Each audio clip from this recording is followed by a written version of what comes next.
Hello friends, ಇವತ್ತಿನ ಸಂಚಿಕೆಯಲ್ಲಿ ಏನಾಯಿತು ಅಂತ ನೋಡ್ಕೊಂಡು ಬರೋಣ ಬನ್ನಿ. ಪ್ರೇಮ ಕಾವ್ಯ ಪಂಚಮಿನ ಒಳಗೆ ಕರ್ಕೊಂಡು ಹೋಗಿ ಸಮಾಧಾನ ಮಾಡಿಸಿ ಅವಳಿಗೆ ಗೌರಿ ಪೂಜೆಗೆ ರೆಡಿ ಮಾಡಿಸಿ, ಚೇತನ್ ನೀನು ಹೋಗು ರೆಡಿಯಾಗು ಮಗನೆ ಅಂತಾರೆ ಕಲ್ಯಾಣಿ. ಕಿಟ್ಟಿ ಮಲ್ಲಿ ಬಂದು ಗಲಾಟೆ ಮಾಡಿದ್ದಕ್ಕೆ ಎಲ್ಲರೂ ಹೆದರ್ಕೊಂಡಿದ್ದಾರೆ. ಇದೇ ಸರಿಯಾದ ಸಮಯ. ಆ ಚೇತನ್ ಮಲ್ಲಿಗೆ ಹೆದರ್ಕೊಂಡು ಮಂಟಪ ಬಿಟ್ಟು ಓಡಿ ಹೋಗಿದ್ದಾನೆ ಅಂತ ಊರವರೆಲ್ಲ ಅಂದ್ಕೋಬೇಕು. ಹಾಗೇನಾದರೂ ಮಾಡಿ ಅವನನ್ನು ಈ ಮಂಟಪದಿಂದ ಮಾಯ ಮಾಡಬೇಕು ಅಂತಾರೆ ಮಹೇಶ್ವರಿ. ಅದಕ್ಕೆಲ್ಲ ಸಿದ್ಧತೆ ಆಗಿದೆ ಅಕ್ಕ, ಇನ್ನೊಂದು ಸ್ವಲ್ಪ ಹೊತ್ತಲ್ಲೇ ಅಸಲಿ ಆಟ ಶುರುವಾಗುತ್ತೆ ಅಂತಾನೆ ಕಿಟ್ಟಿ. ಈಚೆ ಕಾವ್ಯ, ಮಹಾದೇವ ಏನಿದು ಅಷ್ಟಕ್ಕೂ ಅಷ್ಟೊಂದು ಅರ್ಜೆಂಟಾಗಿ ಮಾತಾಡೋದೇನಿತ್ತು ಅಂತಾಳೆ. ನನಗೆ ಸುತ್ತಿ ಬಳಸಿ ಮಾತಾಡೋಕ್ಕೆ ಬರೋಕ್ಕಿಲ್ಲ. ನನಗೆ ಈಗ ಬಹು ನಂಬಿಕೆ ಬಂದೈತೆ. ನಿನಗೆ ನನ್ನ ಮೇಕೆ ಪಿರುತಿ ಐತೆ ಅಲ್ವೇ ಅಂತಾನೆ ಮಹಾದೇವ. ಏಯ್, ಏನು ಬಾಯಿಗೆ ಬಂದಾಗ ಮಾತಾಡ್ತಿದ್ಯಾ? ತಲೆ ಏನಾದರೂ ಕೆಟ್ಟಿದ್ಯಾ ಹೇಗೆ? ಅಲ್ಲ, ಇಷ್ಟೊತ್ತಲ್ಲಿ ನಿಂಗೆ ಯಾಕೆ ಈ ಡೌಟ್ ಬಂತು ಅಂತಾಳೆ ಕಾವ್ಯ. ಮತ್ತೆ ಅವನು ನನಗೆ ಚಾಕು ಚುಚ್ಚೋಕೆ ಬಂದಾಗ ನೀನು ನಿನ್ನ ಪ್ರಾಣನೇ ಪಣಕ್ಕಿಟ್ಟು ಯಾಕೆ ಕಾಪಾಡಿದೆ? ಪಿರುತಿ ಇದ್ದರೆ ಮಾತ್ರನೇ ಒಬ್ಬ ಹೆಣ್ಣು ಒಬ್ಬ ಗಂಡಸನ್ನು ಹಂಗೆಲ್ಲ ಕಾಪಾಡೋಕ್ಕೆ ಸಾಧ್ಯ ಅಂತಾನೆ ಮಹಾದೇವ. ಮಿಶ್ರ ಮಹಾದೇವ, ಅದನ್ನು ಪ್ರೀತಿ ಅನ್ನೋದಿಲ್ಲ, ಮಾನವೀಯತೆ ಅಂತಾರೆ. ನಿನ್ನ ಜಾಗದಲ್ಲಿ ಯಾರೇ ಇದ್ದಿದ್ರು ನಾನು ಅದೇ ಕೆಲಸನೇ ಮಾಡ್ತಿದ್ದೆ. ಅದಕ್ಕೆ ನೀನು ಹೊಸದಾಗಿ ಪ್ರೀತಿ ಗೀತಿ ಅಂತ ಹೆಸರು ಕೊಡಬೇಡ ಅಂತಾಳೆ ಕಾವ್ಯ. ಹೌದಾ, ಅಷ್ಟೊಂದು ಜನ ಎಲ್ಲ ಹೊಡೆದಾಡ್ತಿದ್ರಪ್ಪ. ಅವರನ್ನೆಲ್ಲ ನೋಡಿದಾಗ ಎದ್ದೇಳದೆ ಇರೋ ನಿನ್ನ ಮಾನವೀಯತೆ ನನ್ನ ಮ್ಯಾಗೆ ಮಾತ್ರ ಯಾಕೆ ಬಂತು? ಅವ್ರು ಹೊಡ್ಸ್ಕೋತಾ ಇದ್ರು, ಅವ್ರನ್ನೇ ಕಾಪಾಡಲಿಲ್ಲ ಅಂತಾನೆ ಮಹಾದೇವ. ನೋಡು ಮಹಾದೇವ, ಜಾಸ್ತಿ ಮಾತಾಡಬೇಡ. ಒಬ್ಬ ಮನುಷ್ಯನಿಗೆ ಕಷ್ಟ ಬಂದಾಗ ಸಹಾಯ ಮಾಡೋದು ಪ್ರತಿಯೊಬ್ಬ ಮನುಷ್ಯನ ಕರ್ತವ್ಯ. ಕಷ್ಟಕ್ಕೂ ನಿನಗೂ ಯಾಕಾದರೂ ಸಹಾಯ ಮಾಡಿದ್ನೋ ಅನ್ನಿಸ್ತಿದೆ. ಈಗ ಸುಮ್ಮನೆ ನಿನ್ನ ಪ್ರೀತಿ ಪುರಾಣನ ಶುರು ಮಾಡಬೇಡ ಅಂತಾಳೆ ಕಾವ್ಯ. ಸರಿ ಬಿಡು, ಇಷ್ಟು ಬೇಗ ಒಪ್ಕೊಂಡ್ಬಿಟ್ರೆ ಮಜಾ ಇರೋಕ್ಕಿಲ್ಲ. ಆದರೂ ಕಾವ್ಯ, ಒಂದು ತಿಳ್ಕ, ಈ ಮನುಷ್ಯತ್ವ ಮಾನವೀಯತೆ ಇದರಿಂದನೇ ಪಿರುತಿ ಶುರು ಆಗೋದು. ಅದೆಲ್ಲ ಬಿಟ್ಟಾಕು. ನನ್ನ ಕಾಪಾಡಿದ್ದಕ್ಕೆ ಶಾನೆ thank you. I love you Ammu ಅಂತಾನೆ ಮಹಾದೇವ. ಏಯ್, ನನಗೆ ಮಾಡೋದಕ್ಕೆ ತುಂಬ ಕೆಲಸ ಇದೆ, ಹೋಗಂತ ಕಾವ್ಯ ಹೋಗ್ತಾಳೆ.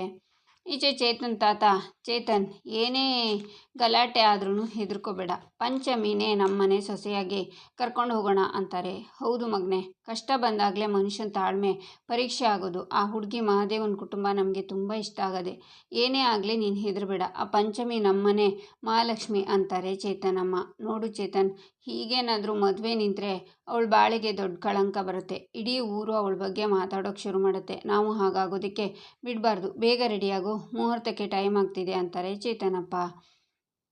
ಈಚೆ ಮಹೇಶ್ವರಿ, ಕಿಟ್ಟಿ ಏನಾಯಿತು, ವಿಷಯ ಎಲ್ಲಿವರೆಗೆ ಬಂತು ಅಂತಾರೆ. ಅಕ್ಕ, ಅವನ ಮನೆಯವರು ಈಗಷ್ಟೇ ಆಚೆ ಹೋದ್ರಕ್ಕ. ಒಳಗಡೆ ಚೇತನ್ ಒಬ್ಬನೇ ಇದ್ದಾನೆ, ಹೊರಗಡೆ ನನ್ನ ಗ್ಯಾಂಗ್ ಕಾಯ್ತಿದ್ದಾರೆ. ನಾನೊಂದು ಸಿಗ್ನಲ್ ಕೊಟ್ಟರೆ ಸಾಕು, ನೀಟಾಗಿ ಕೆಲಸ ಮುಗಿಸ್ಬಿಡ್ತಾರೆ ಅಂತಾನೆ ಕಿಟ್ಟಿ. ಸರಿ ಸರಿ, ಹುಷಾರು, CCTVನಲ್ಲಿ ಸೆರೆ ಆಗ್ಬೋದು. ಮೊದಲು ಅವನಿಗೆ ಒಂದು ಗತಿ ಕಾಣಿಸು. ಮಹಾದೇವನ ಕೈಗೆ ಸಿಕ್ಕಾಕೊಂಡ್ರೆ ನಮಗೊಂದು ಗತಿ ಕಾಣಿಸ್ತಾನೆ ಅಂತಾನೆ ಮಹೇಶ್ವರಿ. ಅದಕ್ಕೆಲ್ಲ ಮೊದಲೇ ಪ್ಲ್ಯಾನ್ ಆಗಿದೆ ಅಕ್ಕ. ಆ ಕಡೆ ಮೇಯ್ನ್ ವೈಯರ್ ಕಟ್ ಮಾಡಿದ್ದೀನಿ. ಈಗ ಕ್ಯಾಮರಾಗಳು ಬರೀ ಬೊಂಬೆ ಅಷ್ಟೇ, ಯಾವ ಸಾಕ್ಷಿನೂ ಸಿಗಲ್ಲ ಅಂತಾನೆ ಕಿಟ್ಟಿ. ಸರಿ, ಹಾಗಿದ್ರೆ ನಾನು ಹೋಗಿ ಮಂಟಪದ ಹತ್ರ ಪಂಚಮಿ ಜೊತೆ ಇರ್ತೀನಿ, ಇಲ್ಲಾಂದರೆ ನಮ್ಮ ಮೇಲೆ ಅನುಮಾನ ಬಂದುಬಿಡುತ್ತೆ, ಹುಷಾರು ಅಂತ ಮಹೇಶ್ವರಿ ಹೋಗ್ತಾರೆ. ಆಗ ಕಿಟ್ಟಿ ಫೋನಲ್ಲಿ, ಬನ್ನಿ ಒಳಗಡೆ ಚೇತನ್ ಒಬ್ಬನೇ ಇದ್ದಾನೆ ಅಂತಾರೆ. ಆಗ ಅವರೆಲ್ಲ ಒಳಗೆ ಬರ್ತಾರೆ. ನೋಡಿ, ಒಳಗಡೆ ಅವನು ಒಬ್ಬನೇ ಇದ್ದಾನೆ, ಕೆಲಸ ಬೇಗ ಮುಗಿಬೇಕು. ಯಾರಾದರೂ ಈ ಕಡೆ ಬರೋಕ್ಕೂ ಮುಂಚೆ ಅವನು ಇಲ್ಲಿಂದ ಸಾಗಿಸ್ಬಿಡಿ. ನೋಡಿ, ಆ ಬ್ಯಾಗ್ ಒಳಗಡೆ ಬರ ಇರಬೇಕು, ಹಸೆಮಣೆ ಮೇಲೆ ನಾನು ಕೂರಬೇಕು. ಏನಾದರೂ ಹೆಚ್ಚು ಕಮ್ಮಿ ಆಗಿ ಆ ಮಹಾದೇವಂಗೆ ಗೊತ್ತಾದರೆ ನಿಮ್ಮನ್ನೆಲ್ಲ ಸುಟ್ಟು ಹಾಕ್ಬಿಡ್ತಾನೆ, ಹುಷಾರು ಅಂತಾನೆ ಕಿಟ್ಟಿ. ನಿಮ್ಮ ಕೆಲಸ ಆಯ್ತು ಅಂದ್ಕೊಳ್ಳಿ ಅಂತ ಅವರೆಲ್ಲ ಒಳಗೆ ಹೋಗ್ತಾರೆ. ಈಚೆ ಚೇತನ್ ರೆಡಿಯಾಗಿ ರೂಮಲ್ಲಿ ಫೋನ್ ನೋಡ್ತಾ ಇರುವಾಗ, ಚೇತನ್ ಅಂತ ಲೇಡಿ ಮಾತಾಡಿಸ್ತಾಳೆ. ಯಾರು ನೀವು ಅಂತಾನೆ ಚೇತನ್. ನಾನು ಕಣೋ ಶಿವಾಲಿ, ಇವನು ವಿಶ್ವ, ಗೊತ್ತಾಗ್ಲಿಲ್ವಾ ಅಂತ ಅವನ ಮುಖಕ್ಕೆ ಸ್ಪ್ರೇ ಮಾಡ್ತಾಳೆ ಲೇಡಿ. ಆಗ ಚೇತನ್ ಪ್ರಜ್ಞೆ ತಪ್ಪಿ ಬಿಡ್ತಾನೆ. ಆಗ ಅವನಲ್ಲೇ ಇರೋ ಬ್ಯಾಗ್ಗೆ ತುಂಬ್ತಾರೆ. ಆಗ ಕಿಟ್ಟಿ ಅಲ್ಲಿಗೆ ಬಂದು ಜಿಪ್ ಓಪನ್ ಮಾಡಿ ಚೇತನ್ನ ನೋಡ್ತಾ, ಸಾರಿ ಚೇತನ್, ನಿನ್ನ ಮದುವೆ ಇವತ್ತು ನಡೆಯಲ್ಲ. ಮಲ್ಲಿಗರ್ಡಂಗೆ ಹೆದರಿ ಓಡೋದ ಅಂತ ಇಡೀ ಮಂಟಪಕ್ಕೆ ಸುದ್ದಿ ಎಬ್ಬಿಸ್ತೀನಿ, ಯಾರಿಗೂ ಡೌಟ್ ಬರಬಾರ್ದು. ಆ ಥರ ಕೆಲಸ ಮುಗಿಸ್ಬೇಕು, ಎತ್ಕೊಂಡು ಹೋಗಿ ಆಚೆ ಅಂತಾನೆ ಕಿಟ್ಟಿ. ಆ ಬ್ಯಾಗನ್ನು ತಗೊಂಡು ಅವರೆಲ್ಲ ಬರ್ತಾರೆ. ಆಗ ಮಹಾದೇವ ಎದುರುಗಡೆ ಬಂದು, ಯಾರೆಲ್ಲರ ನೀವೆಲ್ಲ, ಏನು ಎತ್ಕೊಂಡು ಹೋಯ್ತಿದ್ದೀರಾ? ಆ ಮೂಟೆಯಲ್ಲಿ ಏನಿದು ಅಂತಾನೆ. ಸರ್, ಅದು ಕಾಸ್ಟ್ಯೂಮ್ ಡೆಲಿವರಿ ತಗೊಳ್ಳೋಕ್ಕೆ ಬಂದಿದ್ವಿ. ಒಡವೆ ಕಾಸ್ಟ್ಯೂಮ್ ಇದೆ ಸರ್ ಅದರಲ್ಲಿ, ಅದನ್ನು ಕೊಟ್ಬಿಟ್ಟು ವಾಪಸ್ ಹೋಗ್ತೀವಿ ಅಂತಾಳೆ ಲೇಡಿ. ಬಟ್ಟೆ ಕೊಡೋದಕ್ಕೆ ಇಷ್ಟೊಂದು ಜನ ಬೇಕಾ? ಬಟ್ಟೆ ಕೊಡೋದಾದರೆ ವರನ್ ರೂಮು ಆ ಕಡೆ ಇದೆ, ನೀವೇನು ಹೊರಗಡೆ ಹೋಯ್ತಿದ್ದೀರಲ್ಲ ಅಂತಾನೆ ಮಹಾದೇವ. ಅದು ಸೆಟ್ ಆಗಲ್ಲ ಅಂತಂದರು, ಅದಕ್ಕೆ ಬೇರೆ ತರೋಣ ಅಂತ ಹೋಗ್ತಿದ್ದೀವಿ ಅಂತಾಳೆ ಲೇಡಿ. ಸರ್, ಬೇರೆ ತಗೊಂಡು ಬರ್ತೀವಿ, 10 ನಿಮಿಷ ಸರ್ ಅಂತಾನೆ ಒಬ್ಬ. ಸರಿ, ತಗೊಂಡು ಬನ್ನಿ ಅಂತಾನೆ ಮಹಾದೇವ. ಬನ್ರು ಅಂತ ಅವರೆಲ್ಲ ಹೋಗ್ತಾರೆ. ಮಹಾದೇವ ಮುಂದೆ ಬಂದು, ಹಿಂದೆ ತಿರುಗಿ ನಿಂತ್ಕೊಳ್ರು ಅಂತಾನೆ. ಸತ್ರು ನನ್ನ ಮಕ್ಕಳು. ಈಗ ನನ್ನ ಹೆಸರು ಏನಾದರೂ ಹೇಳಿದರೆ ನಾನು ಸತ್ತೆ, ಎಲ್ಲಾದರೂ ಓಡಿ ಹೋಗಿ ಪ್ರಾಣ ಉಳಿಸ್ಕೋಬೇಕು ಅಷ್ಟೇ ಅಂತಾನೆ ಕಿಟ್ಟಿ. ಅಲ್ಲ ಕಣ್ರಲ್ಲ, ಅದನ್ನೇ ಎತ್ಕೊಂಡು ಹೋಗೋಕ್ಕೆ ಅಷ್ಟೊಂದು ಯಾಕೆ ಒದ್ದಾಡ್ತಿದ್ದೀರಾ? ಅಂಥದ್ದೇನೈತೆ ಅದರಲ್ಲಿ? ತೆಗೆದು ತೋರಿಸಿ ನೋಡ್ತೀನಿ ಅಂತ ಮಹಾದೇವ ಜಿಪ್ ಓಪನ್ ಮಾಡ್ತಾನೆ. ಆಗ ಮಹೇಶ್ವರಿ ಬಂದು, ಮಹಾದೇವ, ಅಡುಗೆ ಮನೇಲಿ ನಿನ್ನ ಕರೀತಿದ್ದಾರೆ, ಅದೇನೋ ಇದಾಗಲ್ಲ ಅದಾಗಲ್ಲ ಅಂತ ತುಂಬ ಜನಕ್ಕೆ ದೋಸೆ ಹೆಂಗೆ ಮಾಡ್ಕೋದು ಅಂತಿದ್ದಾರೆ, ಒಂದು ಸ್ವಲ್ಪ ಬಂದು ನೋಡು ಅಂತಾರೆ. ಹೌದಾ, ನೋಡ್ರಾ, ಬೇಗ ತಗೊಂಡು ಹೋಗಿ ಮದುವೆ ಗಂಡಿಗೆ ಅಲ್ಲಿ ಏನು ಬೇಕೋ ಬೇಗ ತಗೊಂಡು ಬರಬೇಕು. ಮದುವೆ ಮನೆಯಲ್ಲಿ ಅನಗತ್ಯವಾಗಿ ಯಾರೋ ಓಡಾಡೋ ಹಾಗಿಲ್ಲ, ಸರಿನಾ? ತಗೊಂಡು ಹೋಗಿ ಬೇಗ ಅಂತಾನೆ ಮಹಾದೇವ. ಅವರೆಲ್ಲ ಹೋಗ್ತಾರೆ. ಸಾವು ಗೆದ್ದು ಬಂದಂಗಾಯ್ತು ಈ ಮಹಾದೇವನಿಗೆ. ಕಣ್ಣಿಗೆ ಮಣ್ಣೆರಚೋದು ಒಂದೇ, ಹುಲಿ ಬಾಯಲ್ಲಿರೋ ಮಾಂಸ ಕಸಿಯೋದು ಒಂದೇ. ಸ್ವಲ್ಪ ಮಿಸ್ ಆಗಿದ್ರು ಆ ಚೇತನ್ ಇರೋ ಬ್ಯಾಗಲ್ಲಿ ನನ್ನ ಹೆಣ ಇರಬೇಕಾಗಿತ್ತು ಅಂತಾನೆ ಕಿಟ್ಟಿ. ಈಚೆ ಪುರೋಹಿತರು ಮುಹೂರ್ತಕ್ಕೆ ಟೈಮ್ ಆಗ್ತಿದೆ, ವರನ್ ಕರ್ಕೊಂಡು ಬನ್ನಿ, ಗೌರಿ ಪೂಜೆಗೂ ಸಮಯ ಆಗ್ತಿದೆ ಅಂತಾರೆ. ಸರಿ ಶಾಸ್ತ್ರಗಳೇ, ನಾನು ಈಗಲೇ ಹೋಗಿ ಕರ್ಕೊಂಡು ಬರ್ತೀನಿ, ಅವ್ನು ರೆಡಿಯಾಗಿ ಕಾಯ್ತಿದ್ದಾನೆ ಅಂತ ಚೇತನ್ ಅಮ್ಮ ಹೇಳಿ ರೂಮಿಗೆ ಬಂದು ಚೇತನ್ ಚೇತನ್ ಅಂತ ಕರೀತಾರೆ. ಆದರೆ ಚೇತನ್ ಇರಲ್ಲ. ಆಗ ಅಪ್ಪ ಬಂದು, ಚೇತನ್ ಎಲ್ಲೇ, ಪುರೋಹಿತರು ಕಾಯ್ತಿದ್ದಾರೆ ಅಂತಾರೆ. ಆಗ ಅಮ್ಮ, ರೀ, ಫೋನ್ ಮಾಡೋಕೆ ಅಂತ ಫ್ರೆಂಡ್ಸ್ ಜೊತೆ ಮಾತಾಡೋಕೆ ಆಚೆ ಹೋಗಿರ್ಬೋದು ಅಂತಾರೆ. ಹೊರಗೆ ಹೋಗಿದ್ರೆ ಮೊಬೈಲ್ ಇಲ್ಯಾಕೆ ಇಟ್ಟು ಹೋಗ್ತಿದ್ದ, ಏನು ನಡೆದಿದೆ ಅನ್ಸುತ್ತೆ ಅಂತಾರೆ ಅಪ್ಪ. ಅಯ್ಯೋ ದೇವ್ರೆ, ಆ ರೌಡಿಗಳು ನನ್ನ ಮಗನಿಗೇನಾದರೂ ಅಂತ ಅಮ್ಮ ಚೇತನ್ ಚೇತನ್ ಅಂತ ಕೂಗ್ತಾ ಮಂಟಪದ ಹತ್ರ ಬಂದು ಅಲ್ಲೆಲ್ಲ ಹುಡುಕ್ತಾರೆ. ಈಚೆ ಮಹಾದೇವ ಪಂಚಮಿಗೆ, ಆಹಾ ಲಕ್ಷ್ಮಿ ಥರ ಕಾಣ್ತಿದ್ಯಾ ಕಣಮ್ಮ, ನನ್ನ ದೃಷ್ಟಿನೇ ಆಯ್ತದೆ, ಇರುವಂಥ ದೃಷ್ಟಿ ತೆಗೆದು ನೋಡಿದ್ಯಾ, ಎಷ್ಟೊಂದು ದೃಷ್ಟಿ ಆಯ್ತದೆ, ಎಲ್ಲ ಸರಿ, ಆದರೆ ಒಂದೇ ಒಂದು ಒಡವೆ ಮರ್ತು ಹೋಗಿದ್ರಲ್ಲ ಅಂತಾನೆ ಮಹಾದೇವ. ಯಾವ ಒಡವೆ ಮಹಾದೇವ? ಎಲ್ಲ ಹಾಕಿದ್ದೀವಲ್ಲ ಅಂತಾಳೆ ಕಾವ್ಯ. ಹೌದು ಕಣೋ, ಎಲ್ಲ ಒಡವೆನೂ ಹಾಕಿದ್ದೀವಿ ಅಂತಾರೆ ಕಲ್ಯಾಣಿ. ಒಂದ್ಸಲ ಸರಿಯಾಗಿ ಮುಖ ನೋಡಮ್ಮ, ಮುಖ್ಯವಾದ ಒಡವೆನೇ ಮರ್ತು ಹೋಗಿದ್ದೀರಾ ನೀವು, ಯಾರಿಗೂ ಗೊತ್ತಾಗಲೇ ಇಲ್ವಾ ಏನು ಅಂತ? ನಗು ಕಣಮ್ಮ, ನಮ್ಮ ಪಂಚಮಿಗೆ ಎಷ್ಟೇ ಬಂಗಾರ ಹಾಕಿದ್ರು ನಗು ಅನ್ನೋದು ಶಾನೆ ಮುಖ್ಯ, ಅದೊಂದಿಲ್ಲ ಅಂದರೆ ನೀವೆಷ್ಟು ಬಂಗಾರ ಹಾಕಿದ್ರು ಅದು ವೇಸ್ಟ್ ಅಂತಾನೆ ಮಹಾದೇವ. ಆಗ ಎಲ್ಲರೂ ನಗ್ತಾರೆ.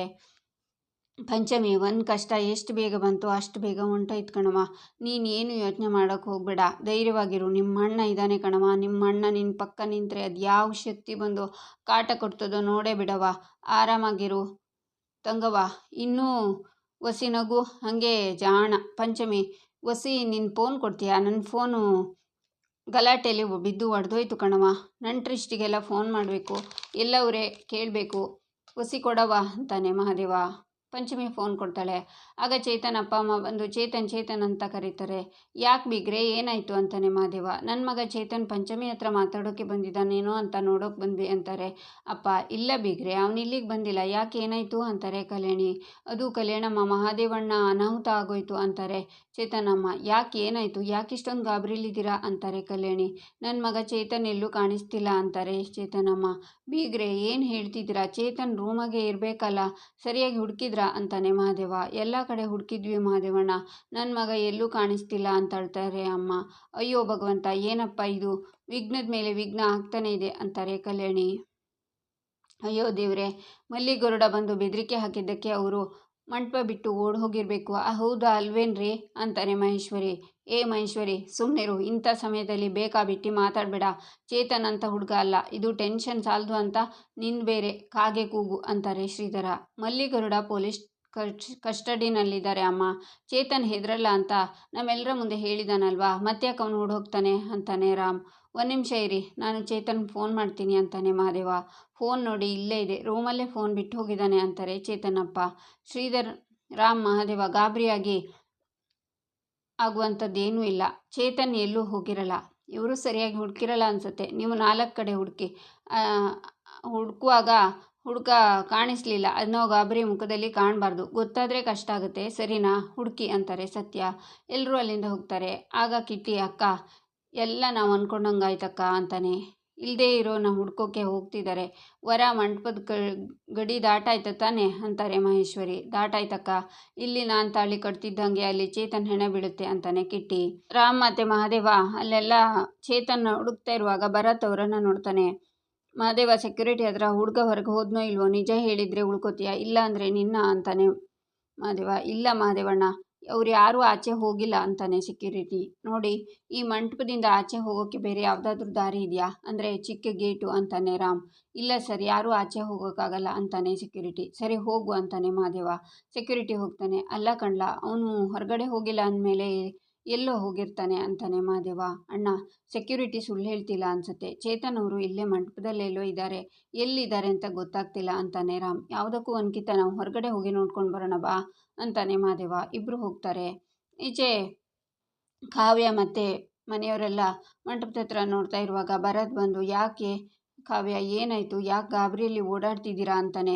ಚೇತನ್ ಎಲ್ಲೂ ಕಾಣಿಸ್ತಿಲ್ಲ ಭರತ್, ಯಾರಾದರೂ ಅವನ್ನ ಕಿಡ್ನಾಪ್ ಮಾಡಿದಾರಾ ಅಥವಾ ಅವರೇ ಎಲ್ಲಾದರೂ ಹೋಗಿದಾರಾ ಅಂತ ಗೊತ್ತಾಗ್ತಿಲ್ಲ. ಒಟ್ಟಿನಲ್ಲಿ ಪಂಚಮಿ ಜೀವನ ಹಾಳಾಗೋಗುತ್ತೆ ಭರತ್ ಅಂತಾಳೆ ಕಾವ್ಯ. ಕಲ್ಯಾಣಮ್ಮ, ನೀವು ಅಳಬೇಡಿ, ನಾನಿಲ್ಲಿ ಇದ್ದೀನಲ್ವಾ, ನಾನೆಲ್ಲ ನೋಡ್ಕೋತೀನಿ. ಯಾರೂ ಹೊರಗಡೆ ಹೋಗಿಲ್ಲ ಅಂತಂದರೆ ಒಳಗಡೆ ಏನೋ ಆಗಿದೆ ಅಂತ ಅರ್ಥ. CCTV ಚೆಕ್ ಮಾಡೋಣ, ಅದರಲ್ಲೆಲ್ಲ ಗೊತ್ತಾಗುತ್ತೆ. ಓಕೆ ಅಂತ ಭರತ್ ಹೋಗ್ತಾನೆ. CCTV ಚೆಕ್ ಮಾಡುವಾಗ ಮಹಾದೇವ ಬಂದು, ಚಿಕ್ಕಪ್ಪ, ಸೆಕ್ಯೂರಿಟಿ ಹತ್ರ ವಿಚಾರಿಸಿದ್ವಿ, ಹೊರಗಡೆ ಪಾರ್ಕಿಂಗ್ನಲ್ಲೂ ನೋಡಿದ್ವಿ, ಅವ್ನು ಹೊರಗಡೆ ಎಲ್ಲೂ ಹೋಗಿಲ್ವಂತೆ, ಒಳಗಡೆನೇ ಯಾರೋ ಏನೋ ಕಿತಾಪತಿ ಮಾಡವ್ರೆ ಚಿಕ್ಕಪ್ಪ ಅಂತಾನೆ.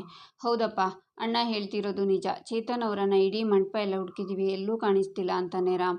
ನೋಡಿ ಸರ್, ವರನ ಈ ರೂಮ್ ಹತ್ರ ಕ್ಯಾಮರಾ ನೋಡಿ ಏನಾಯಿತು ಅಂತ ಅಂತಾರೆ ಶ್ರೀಧರ್. ಏನಾಯಿತು ನೋಡ್ಲಾ ಅಂತಾನೆ ಮಹಾದೇವ. ಸಿಸ್ಟಮ್ ಓಪನ್ ಆಗೋಕ್ಕೆ ಸ್ವಲ್ಪ ಟೈಮ್ ಹಿಡಿಯುತ್ತೆ, ಪ್ಯಾನಿಕ್ ಆಗೋದು ಬೇಡ, ಎಕ್ಸಿಟ್ ಕಡೆ ನೋಡಿ ಅಂತಾನೆ ಭರತ್. ಹೊರಗಡೆ ಹೋಗಿಲ್ಲ ಅಂತ ಎಲ್ಲರೂ ಹೇಳ್ತಿದ್ದಾರೆ ತಾನೆ, ಮತ್ತೆ ನೀನು ಹೊರಗಡೆನೇ ನೋಡು ಅಂತಿದ್ಯಾ? ರೂಮಿಂದ ಹೊರಗಡೆ ಬರಲೇಬೇಕು ತಾನೆ ಹೊರಗಡೆ ಹೋಗೋಕ್ಕೆ. ನೀನು ರೂಮ್ ಹತ್ರ ಇರೋ ಕ್ಯಾಮರಾ ನೋಡಪ್ಪ ಅಂತಾನೆ ಮಹಾದೇವ. ಹೌದು, ವರನ ರೂಮ್ ಹತ್ರ ಇರೋ ಕ್ಯಾಮರಾ ಓಪನ್ ಮಾಡಿ ಅಂತಾಳೆ ಕಾವ್ಯ. ಏನಾಯಿತು, ಯಾಕೆ ಆಫ್ ಆಯಿತು ಅಂತಾನೆ ಮಹಾದೇವ. ಅದೇನಾಯಿತೋ ಗೊತ್ತಿಲ್ಲ ಸರ್, ಒಂದು ನಿಮಿಷ ಇರಿ, ಸರ್ವರ್ ರೂಮ್ ಚೆಕ್ ಮಾಡಿ ಬರ್ತೀನಿ ಅಂತ ಅವನು ಹೋಗ್ತಾನೆ. ಅಣ್ಣ, ಎಲ್ಲ ಕ್ಯಾಮರಾಗಳು ಒಟ್ಟಿಗೆ ಬ್ಲಾಕ್ ಆಗೋಕ್ಕೆ ಹೇಗೆ ಸಾಧ್ಯ? ಟೆಕ್ನಿಕಲ್ ಪ್ರಾಬ್ಲಮ್ ಆಗಿದ್ದರೆ ಯಾವುದಾದ್ರೂ ಒಂದು ಕ್ಯಾಮರಾ ಹಾಗಾಗಿರಬೇಕು, ಇದು ಯಾರೋ ಬೇಕು ಅಂತಲೇ ಮಾಡಿರೋ ಹಾಗೆ ಕಾಣಿಸ್ತಿದೆ ಅಂತಾನೆ ರಾಮ್. ಆಗ CCTV ಅವನು ಬಂದು, ದೊಡ್ಡ ಅನಾಹುತ ಆಗಿದೆ ಸರ್, ಯಾರು ಬೇಕು ಅಂತಲೇ ಮೇನ್ ಕೇಬಲ್ನ ಕಟ್ ಮಾಡಿದ್ದಾರೆ, ಅದಕ್ಕೆ ಯಾವ ಕ್ಯಾಮರಾನು ಕೆಲಸ ಮಾಡ್ತಿಲ್ಲ ಅಂತಾನೆ.